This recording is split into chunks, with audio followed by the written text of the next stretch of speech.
अच्छा, पहले से आम है।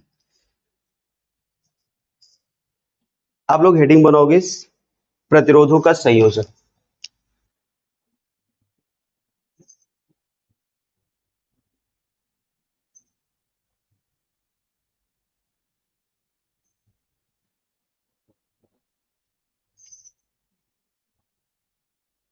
प्रतिरोधों का संयोजन।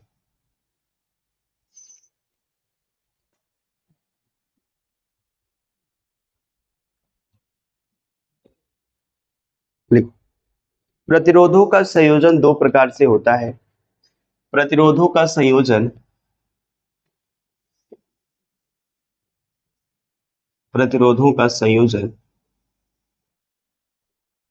दो प्रकार से होता है।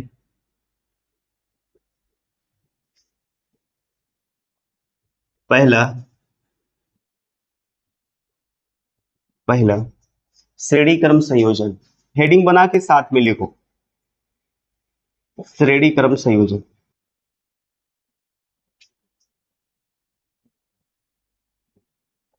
श्रेणी क्रम संयोजन। इसके पहले हम आपको संधारित्र को कैसे जोड़ोगे उसमें उसको बताए थे, और आज हम लोग प्रतिरोधों की बात करेंगे जो आप लोग पढ़ लिख चुके हो। कम से कम तीन प्रतिरोध लेते हैं, कम से कम। ज्यादा से ज्यादा आप 10 20 50 100 कुछ भी ले सकते हो, लेकिन कम से कम तीन लीजिए, ठीक है, क्योंकि दो से क्लियर नहीं हो पाता है। तो यहां से मान लेते हैं एक प्रतिरोध ये है, ये प्रतिरोध का सिंबल है। नहीं तो कहो सर ऐसा कुछ जादू उदू करने वाले हैं, ये प्रतिरोध का सिंबल है। और इसको यहाँ हम लोग किसी सोर्स से ऐड कर दे रहे हैं। कुंजी उंजी लगा दें। कुंजी कई प्रकार का होता है, ये कुंजी है। और बैटरी भी लगा दिया जाए।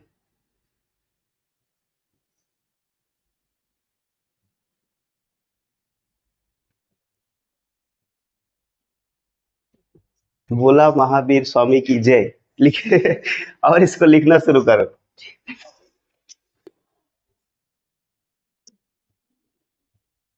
पता नहीं तुम्ही लोग इतना सीरियस रहते हो और क्लास के बच्चे भी।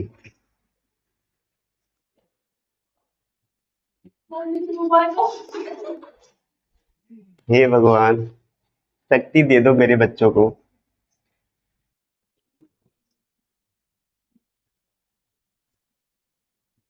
ये प्रतिरोध है R1।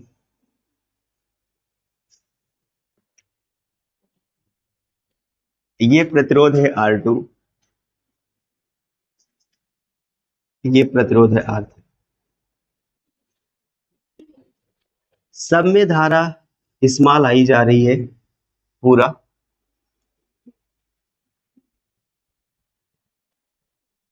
इसका विभवांतर है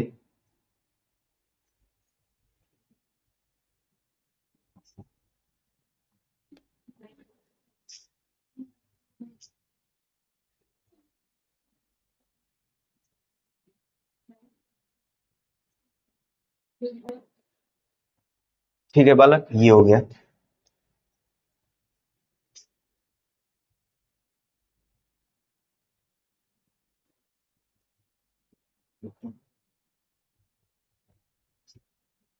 जोड़ो, इसको पहले बनाओ, इसके बाद समझाते हैं। तो देखो ये है पहला प्रतिरोध, यहां से यहां तक। देखो पहले प्रतिरोध का ये पहला सिरा, ये कौन सा, ये दूसरा प्रतिरोध, दूसरे प्रतिरोध का ये कौन सा सिरा है, ये वाला। तीसरा है ये, तीसरे का ये दूसरा हो गया। अब आप बताओगे सर, जब हम पहले प्रतिरोध के दूसरे सिरे को दूसरे प्रतिरोध के पहले सिरे से और दूसरे प्रतिरोध के दूसरे सिरे को तीसरे प्रतिरोध के पहले सिरे से जोड़ देते हैं, तो जो संयोजन मिलता है उसे हम लोग बोलते हैं। फिर से एक बार अच्छे से सुन लोगे। जब पहले प्रतिरोध के दूसरे सिरे को दूसरे प्रतिरोध के पहले सिरे से और दूसरे प्रतिरोध के दूसरे सिरे को तीसरे प्रतिरोध के पहले सिरे से जोड़ते हैं, तो इस प्रकार के संयोजन को हम लोग बोलते हैं श्रेणी क्रम संयोजन। इसमें देख लीजिए, मान लेते हैं पहले प्रतिरोध पहला प्रतिरोध क्या है, R1 है, दूसरा प्रतिरोध R2 है, तीसरा क्या है जिसमें एक समान धारा आई जा रही है, ठीक है। और चूंकि प्रतिरोध अलग अलग है, विभवांतर भी अलग अलग होगा। विभवांतर, पहले प्रतिरोध का विभवांतर V1, दूसरे का, तीसरे का, और कुल विभवांतर कितना है, कैपिटल V है। और टोटल कुल प्रतिरोध कितना है, कैपिटल R। R बराबर आप निकालोगे R1 प्लस R2 प्लस कितना आएगा, जितना भी रहेगा सब कुछ ये यहाँ से। तो हम लोग लिखते हैं ये सारी चीजें, उसके बाद सॉल्व करते हैं। लिखोगे, लिखो। जब जब पहले प्रतिरोध के दूसरे सिरे को, पहले प्रतिरोध के दूसरे सिरे को दूसरे प्रतिरोध के, दूसरे प्रतिरोध के पहले सिरे से, पहले सिरे से तथा दूसरे प्रतिरोध, दूसरे प्रतिरोध के दूसरे सिरे को, दूसरे सिरे को तीसरे प्रतिरोध,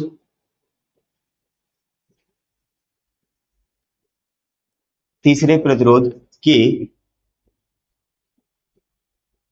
पहले सिरे से जोड़ देते हैं,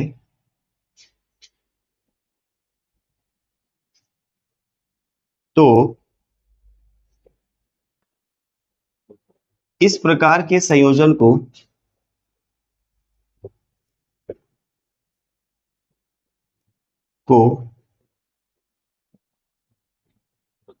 श्रेणी क्रम संयोजन कहते हैं।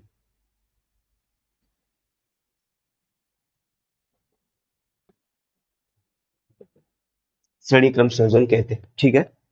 यही श्रेणी क्रम संयोजन कहते हैं। माना तीन प्रतिरोध R1, R2, R3 श्रेणी क्रम में जुड़े हैं, जिनमें जिनमें एक समान धारा,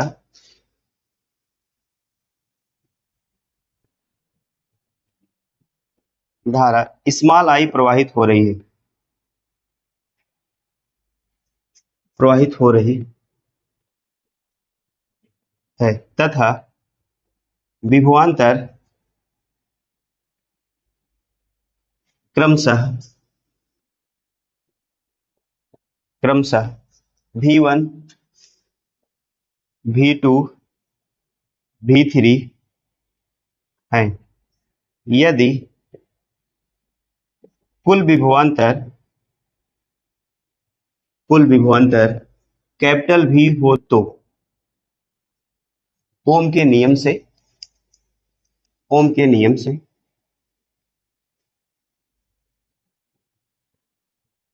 ओम के नियम से क्या होता है, V इक्वल टू क्या होता है, आई आर, ये होता है। इसको समीकरण नंबर फर्स्ट ये दे देना, ठीक है। अब देख, हो गया, इतना लिख लिए, इतना सारा। ओम का नियम आप लोग ये जानते हो, ठीक है। ओम का नियम आपको पहले से पता है। अब हम लोग क्या करेंगे, हो गया ना। अब हम लोग क्या करेंगे, इस पहले प्रतिरोध का विभवांतर निकालेंगे, दूसरे प्रतिरोध का विभवांतर, तीसरे प्रतिरोध का विभवांतर, और लास्ट में इन तीनों विभवांतर को जोड़ देंगे। और जब तीनों विभवांतर को जोड़ेंगे ना तो क्या मिलेगा, कैपिटल V, और मान रख देंगे। चलो, तो यहां पर लिखते नहीं है। अब पहले प्रतिरोध का विभवांतर लिख रहा हूं, V1 बराबर, पहले का V1 बराबर क्या होगा, I R1। धारा समान है इसलिए I चेंज नहीं होगा। दूसरे प्रतिरोध का विभवांतर V2 बराबर क्या होगा, I R2। तीसरे का क्या होगा, IR 3, ये हो गया। अगर इसी तरह से चौथा होता V4 इक्वल टू IR4, ये होगा, तब क्या करेंगे हम लोग, अतः या इसलिए ऐसा कुछ कर देते हैं, इन सबको V1 V2 V3 सबको जोड़ दे रहे हैं, कुल विभवांतर लिखते हैं, कुल विभवांतर कैपिटल V बराबर ना, देखो यहाँ पर तथा विभवांतर इतना हो, यदि कुल विभवांतर क्या हो, कैपिटल V हो, तो क्या होगा V1 plus V2 plus V3। तो यहाँ पर देखिएगा सबकी वैल्यू रखो, कैपिटल V बराबर आई आर, तो यहाँ से हो जाएगा small I capital R equal to V1 की वैल्यू है IR1, इसकी IR2 IR3 सबको रख देते हैं यहाँ पर, तो ये होगा स्मॉल IR1, ये होगा स्मॉल IR2, ये होगा स्मॉल IR3। देखो अब हम लोग क्या करेंगे, यहाँ से आई सब में आई है, तो क्या करेंगे हम लोग, कॉमन कर लेंगे, ये होगा R1 R2 R3 भी, अब ये कट जाएगा ना, ये कट यहां से कैंसिल हो गया, तो R इक्वल टू क्या मिला, R3, ये होता है। यहां से आप कह सकते हो, अच्छा ये जो कैपिटल R है ये क्या है, आप कुल विभवान कुल प्रतिरोध बोल दो, या साइंस में हम लोग इसे बोलते हैं तुल्य प्रतिरोध, क्या बोलते हैं, तुल्य प्रतिरोध। तो यहां से बताओगे सर, तुल्य प्रतिरोध जो होता है अपने अलग अलग प्रतिरोधों के योग के क्या होता है, बराबर होता है। तो आप बताओगे सर कि श्रेणी क्रम में जुड़े प्रतिरोधों का तुल्य प्रतिरोध अपने अलग अलग प्रतिरोधों के योग के क्या होता है, बराबर होता है। ठीक है, लिख लीजिए। अब यहां से थोड़ा वही लिख दोगे सर, अतः इससे स्पष्ट है, अतः इससे स्पष्ट है, क्या स्पष्ट है बताओगे, श्रेणी क्रम संयोजन में, लिख देते हैं, आप भी लिख लीजिए, श्रेणी क्रम संयोजन में तुल्य प्रतिरोध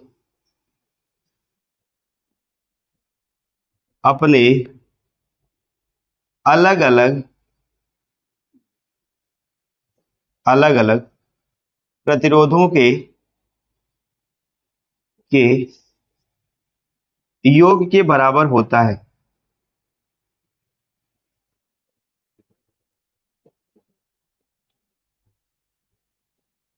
योग के बराबर होता है, श्रेणी क्रम संयोजन में तुल्य प्रतिरोध अपने अलग अलग प्रतिरोधों के योग के बराबर होता है। समांतर क्रम संयोजन, या इसे आप बोल सकते हो भैया पार्श्व क्रम संयोजन, और या इसे कभी कभी बोलते हैं पैरेलल कॉम्बिनेशन, तीनों बातें एक ही है। आइए इसको थोड़ा समझते हैं। यहां से हम लोग बनाते, मान लो ये कोई पॉइंट है, क्या है, यहां से एक तार आया है यहां, अब इस पॉइंट से जब ये तार चला ना, यहां से ऐसे आया, तो ये कई खंडों में विभक्त हो गया। ठीक है, ठीक है कि नहीं, ठीक है, नहीं ठीक, गधे होते बोलने, कक्षा 10 वाले होते बेचारे, कहते बोलते ठीक है, बोलते कि ठीक है उसमें, इसमें नहीं ठीक है क्या, अभी जो कुछ भी चल रहा है सब ठीक है।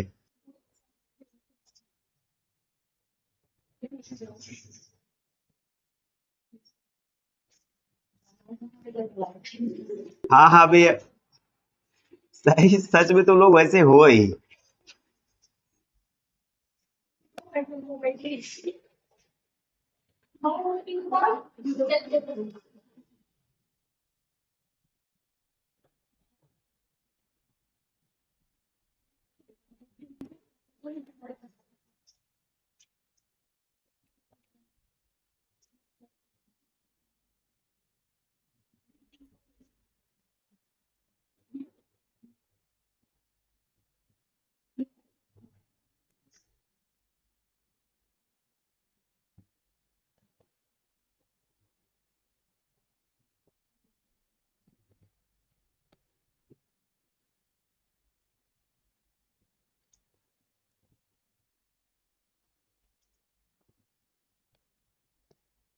ये था फिगर,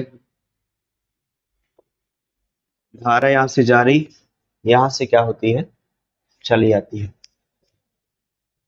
बन गया? क्या लिखा है? ठीक है, ब्रैकेट में सही लिखा गया है ना। समांतर क्रम को पार्श्व क्रम बोलते हैं। पार्श्व मतलब बगल बगल, ऐसे। तो इसमें बताया जाए, विद्वान लोग, इसमें तुम लोग अभी शुरू किए हो, इसमें देखो क्या करते हैं। अच्छा, ये जोड़ने वाला क्रम सबका गड़बड़ हो ही जाता है। हम देखे ना 8-10 जितने लोग बनाए हैं, लगभग देखो ना सब कुछ, ये वाला अगर सही बनेगा, इधर वाला गड़बड़ हो जाएगा। आप पेंसिल और स्केल से मत बनाइए, मतलब स्केल स्केल मत लीजिए। इधर वाला अगर अच्छा बन गया, मतलब जैसे इधर देखो, इधर जो कर्व वगैरह है, मोड़े वोड़े, देखो थोड़ा सा सही मुड़ा है ना, इधर देखो कैसे हो गया है, कुछ टेढ़ा मेढ़ा हो ही जाता है और सब सब इसीलिए ना। तो यहाँ पर देखो भैया, हम समझाते हैं।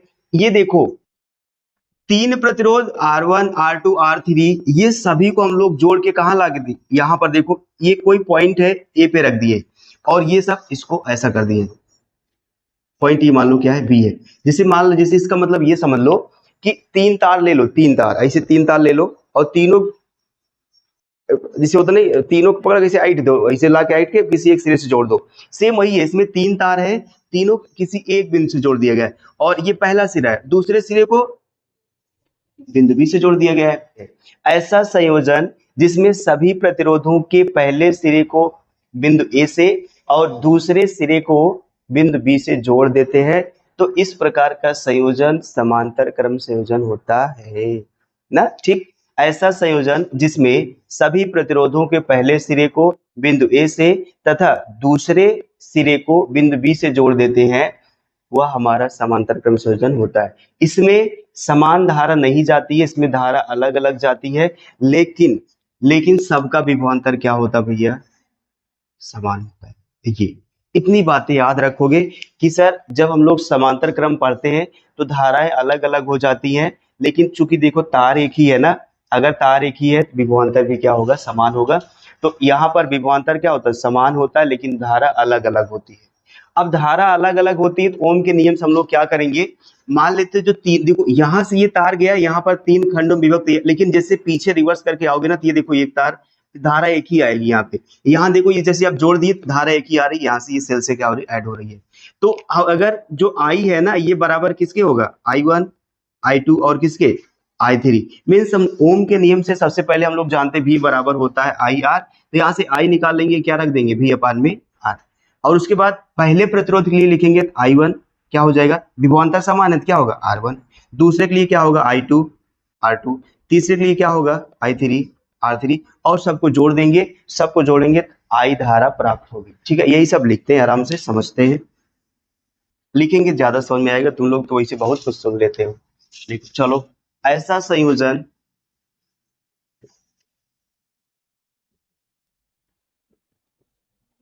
ऐसा संयोजन जिसमें सभी प्रतिरोधों, सभी लिख दिए जाए कि दो या दो से अधिक लिख दिए जाए, जिसमें सभी प्रतिरोधों के पहले सिरे,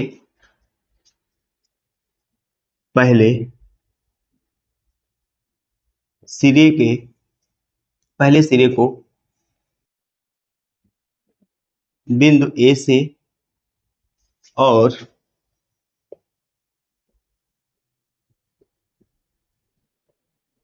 दूसरे सिरे को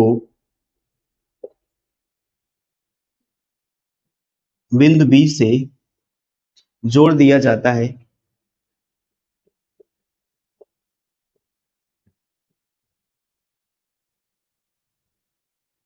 उसे समांतर क्रम,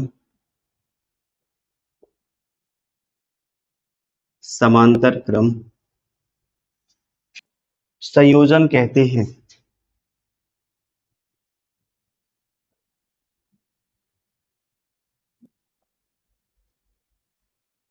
इसमें समझने वाली बात है, इसमें या इस क्रम में, इस क्रम में विभवांतर समान और धारा भिन्न भिन्न होती है, ठीक है, धारा भिन्न भिन्न होती है। यहां से लिखोगे माना, माना तीन प्रतिरोध,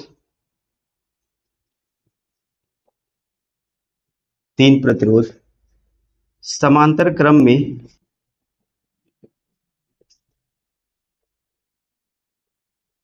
समांतर क्रम में जुड़े हैं, जुड़े हैं,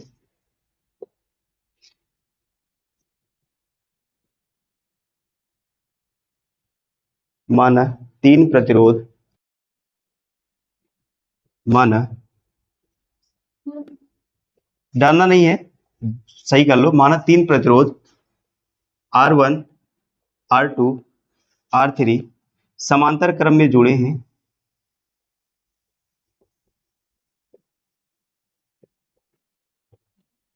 जुड़े हैं,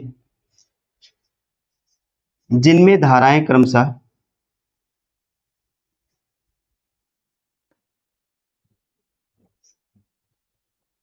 क्रमशः I1,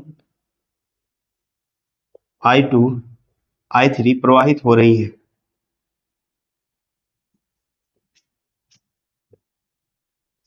हो रही, यदि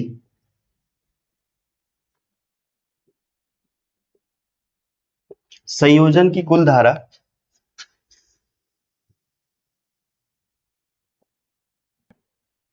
कुल धारा I हो तो ओम के नियम से,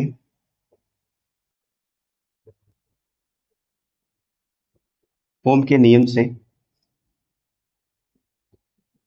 ओम के नियम से हम लोग जानते हैं V equal to I R, या यहां से डायरेक्ट कर सकते हो I इक्वल टू V अपान में, समीकरण नंबर 1, यहां तक लिख लो, तब समझाए, यस कोई दिक्कत नहीं है, लिखो। यहां पर हम लोग पहले प्रतिरोध की धारा लिखेंगे, पहले प्रतिरोध की धारा हो जाएगी I1 ना, I1 इक्वल टू हो जाएगा V अपान में R1, I2 इक्वल टू हो जाएगा V अपान में R2, और I3 इक्वल टू हो जाएगा V अपान में R3, ठीक। अब यहां से लिखते हैं, इसलिए कुल धारा कैपिटल I बराबर, कैपिटल I है ये भी, ओनली I बराबर होगा I1, I2 प्लस I3, सबकी वैल्यू रखो, I यहां से I की वैल्यू रखोगे V अपान में capital R equal to I1 रखोगे V अपान में क्या होगा R1, I2 रखोगे V अपान में R2, और यहां से रखोगे R3, V कॉमन ले लो, V भैया कॉमन लोगे तो इसको ऐसा बना सकते हो तो आसान रहेगा, V अपान में R, ये यहां से कॉमन करोगे तो 1 अपान में R1, 1 अपान में R2, और 1 अपान में क्या होगा R3, ये हो जाएगा। यहां से भैया ये कट जाएगा, कैंसिल आउट, बचा हमारे पास क्या, तो ये बचा 1 अपान R इक्वल टू 1 अपान में R1, 1 अपान में R2, 1 अपान में R3। अगर इसी तरह से और प्रतिरोध भी हमारे पास अवेलेबल है, इसे में आप क्या करोगे, ऐड करते हुए चले जाओगे, तो ये होता है समांतर क्रम संयोजन के लिए तुल्य प्रतिरोध। यहाँ पर थोड़ा समझोगे, ये देखो कैपिटल R मैंने बताया कुल नहीं बोलोगे, यहाँ पर तुल्य प्रतिरोध बोलोगे, और ये अगर कैपिटल R ऐसे लिखा गया है ऐसे, तो इसको हम लोग, आप चाहे सिंपल बोल दो चाहे इसको बोल दो कि ये व्युत्क्रम नहीं है, लेकिन जैसे इसके बटे में कुछ रख देते हो ना, तो ये क्या होता है, पहले का व्युत्क्रम हो जाता है। तो यहाँ पर जो तुल्य प्रतिरोध ना, वो व्युत्क्रम है। कहने का मतलब है कि जब हम लोग क्या करते हैं, समांतर क्रम में प्रतिरोधों को जोड़ते हैं, तो तुल्य प्रतिरोध का व्युत्क्रम अपने अलग अलग प्रतिरोधों के व्युत्क्रम के योग के क्या होता है, बराबर होता है। यहाँ पर थोड़ा ऐसे बोलोगे, तुल्य प्रतिरोधों का व्युत्क्रम अपने अलग अलग प्रतिरोधों के व्युत्क्रम के योग के क्या होता है, बराबर होता है, ठीक है। ये सारी बातें यहां से लिख लो, वही अब लास्ट में लिखा दे रहे हैं। अभी आप क्या बोलो भैया, देखो समांतर क्रम में तुल्य प्रतिरोध का व्युत्क्रम अपने अलग अलग प्रतिरोधों के व्युत्क्रम के योग के क्या होता है, बराबर होता है, ठीक, यही लिखो। अतः इससे स्पष्ट है,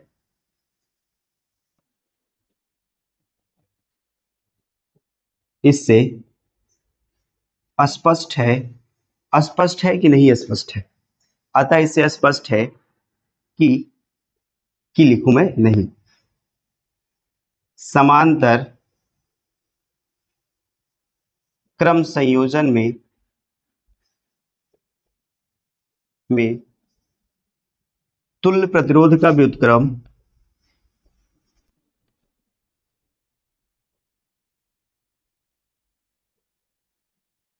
व्युत्क्रम अपने अलग अलग प्रतिरोधों के व्युत्क्रम के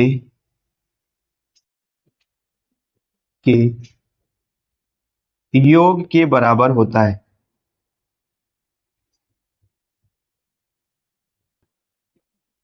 ठीक है, ये होता है।